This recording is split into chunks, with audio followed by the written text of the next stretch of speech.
Michael Phelps has 23 gold medals. That's more Olympic gold medals than any other athlete. That's quite a feat for Michael Phelps.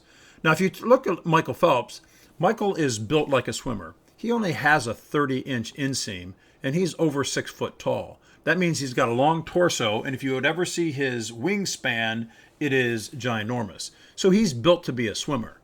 But he also needed to put in the time, effort, and energy to become as great as he was. Michael had a swim coach for sure, but he also had a mental games coach. Now, I call myself a mental skills coach, but it's the same thought process here.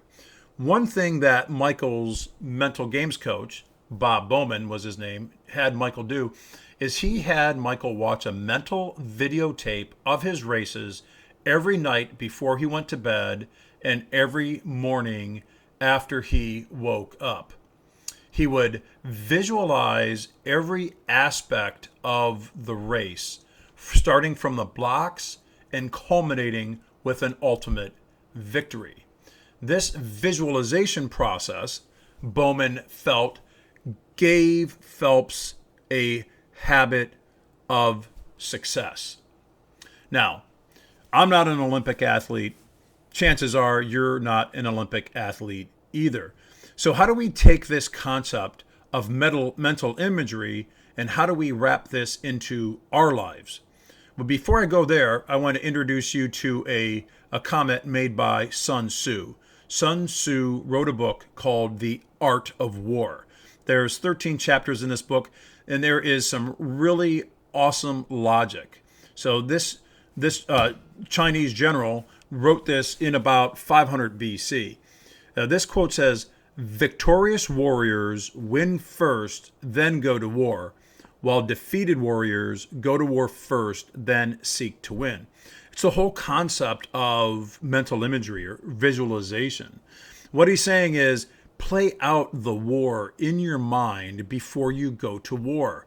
That way you can be prepared mentally for the event. Now, so how can you and I, who aren't Olympic athletes or generals for the Chinese, how can we implement mental imagery into our lives?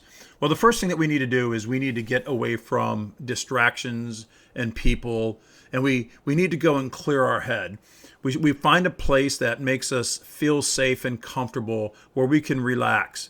Then the next thing that we do is we focus on what we want to change. There's something that you and I want to change in our lives. So we focus on what we want to change. That could be a personal problem, that can be injury, that can be a stress. Just let your thoughts wander to find what is that you want to change.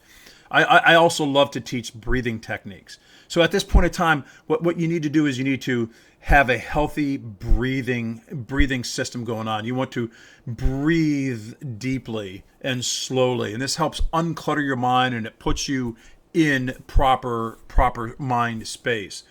Visualize everything you seek in fine detail and put yourself into the picture, in control of your destiny. The next thing that you want to do is you want to state your intentions loudly. Now, let me introduce right here. I have a webinar coming up on July 14th, and that webinar is about self-affirmation. And affirmation is the same thing. We want to speak loudly, out loud about what we're trying to accomplish. If you want to be part of that webinar, go to my website, highperformanceteams.coach. You'll see a banner at the top of the page, and it says click here to sign up for the visualization webinar. And then the next step is practice visualization, right? This is a practice. This goes back to, well, I was first introduced this back in 1978, and it is a process that I've learned to grow and love. So you want to mentally play out how you're going to perform in activities, in tests, in social situations before you have to act, to see yourself and mentally write the script of things that are going to happen.